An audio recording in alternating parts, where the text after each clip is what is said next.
Hello, everybody. Welcome to the Roots of the Matter. Today, we're going to talk about how to know if you've gotten a good deal on your tree trimming. This is a very hard question to answer because there's a lot of different circumstances out there. First off, anytime you get a proposal for tree work, you should get 3, 4 proposals.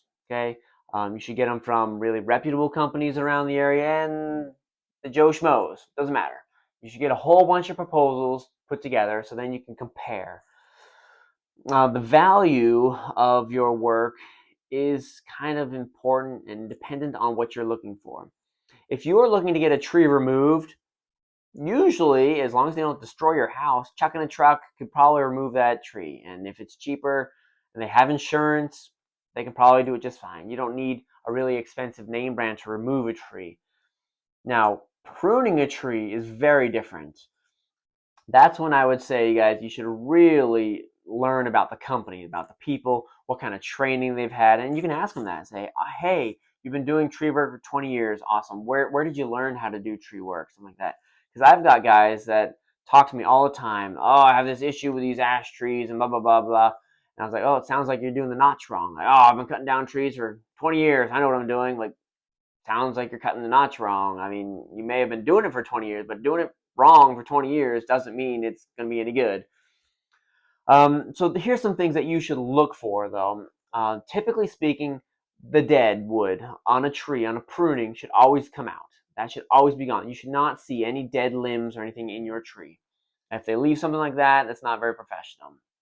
Second is you should see if they leave a stubs around.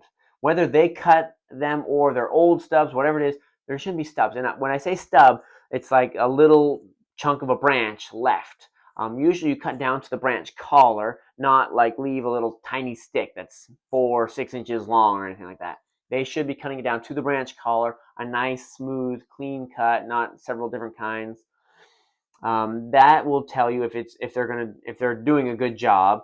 Second is you shouldn't really see a huge difference. Honestly, if you have a picture of your tree beforehand and a picture after, that could help you.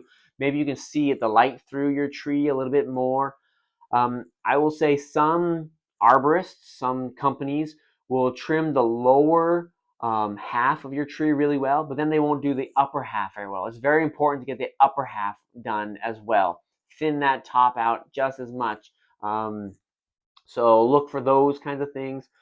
Also, you want to look for included bark, which is very hard for a homeowner to understand, but it's when you have like 2 branches that are just right next to each other and they're not attached really well.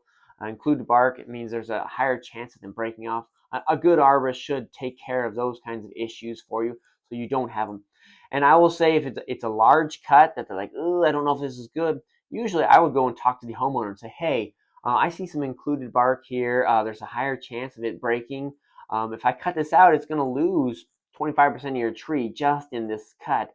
That's probably all I should do, but are you willing to let me do this for you so I don't have to come back in a couple years and cable your tree to make sure it doesn't fall over? So a good arborist will talk to you and they will communicate and they'll let you know what's going on when they have a concern about your tree. Sometimes they'll come down and say, hey, I found a beehive, I found a squirrel nest, I found a raccoon living in there, those kinds of things. They'll communicate those as well, hopefully. So good communication should also tell you if they're a good arborist, they're doing a good job with your tree. And I would say the cleanup. If they do a great job with cleanup, and now Chuck and the Truck can do a great job too, but if any arborist comes to you, they should always clean up very well. That way, when you mow your lawn the next day or something, you're not hitting little stubs, little sticks, just stuff everywhere. Even the sawdust should be blown and spread out. They shouldn't leave piles of sawdust around because that'll kill grass if it's just left there. It should be blown around, spread out, so that way it can be dispersed and your grass can grow and be okay. So those are a few tips that I would give you to look at without knowing a lot about your tree to see if you're getting a good value in it. Always compare, always make sure things are being done that were said they're going to be done. But look at those different pointers, and I hope that helps you guys. I hope you have a great day, and I'll see you in the next video.